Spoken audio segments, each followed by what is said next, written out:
Anthony Rendon has been a story this year because he hasn't been playing. He's missed 102 games with a wrist injury, but gentlemen, activated today. Mike Ford was DFA'd in the corresponding move, but Rendon now will serve his 5-game suspension from that fight against Seattle earlier this year.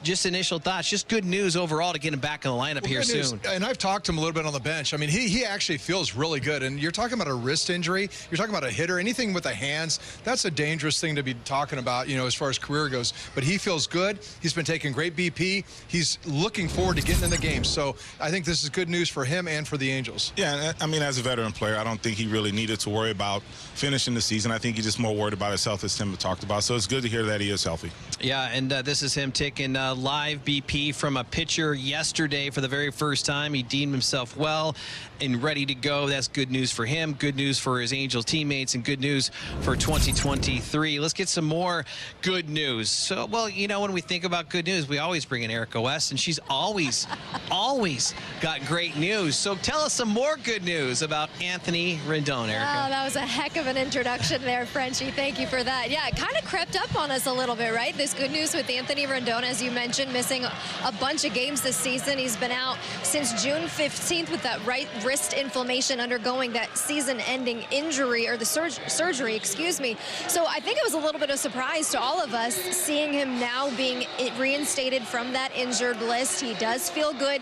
Yesterday was the first day that he did face that live pitching, so there was no other day prior to that they could have possibly reinstated him just in time, right? We're running out of runway here for the end of the season. That's what Phil Nevin was talking about yesterday, but he's back.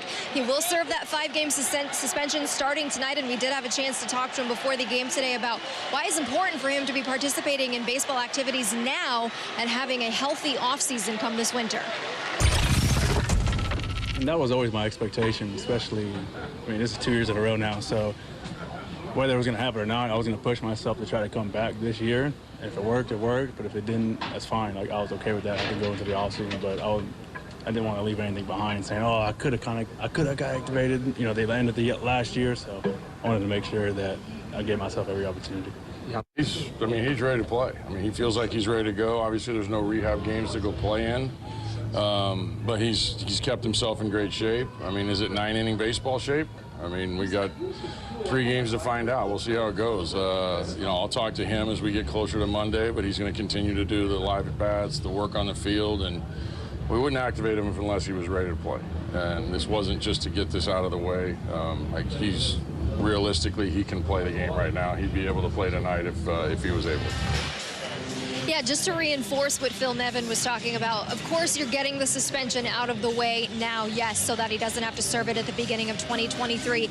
But Rendon maintains that that was not the emphasis. For him, this was really about peace of mind. Being able to come back because he missed all of that time last season, but really peace of mind heading into the offseason. So how did he feel the last 2 days facing the live pitching? He said he felt a little awkward, and of course that is to be expected. So what will that look like here tonight as he starts serving that 5-game suspension, guys? Well, he was here getting the work in, but unfortunately he does have to go home, so he won't be able to be here, but he will be back, hopefully getting in that starting lineup those final 3 games of the season as they end the season up in Oakland. So a lot to look forward to those last 3 games. Absolutely. And Erica, one more for you. Do you get any sense of kind of the enthusiasm surrounding his return from his teammates? I mean, we're finally going to get a look at what this, you know, without Fletch obviously, but kind of an idea what this lineup could look like in 2023. Absolutely. And one quick update, Fletch was feeling good coming out of facing live pitching earlier today too, so Nevin did say we can expect to see him sooner rather than later.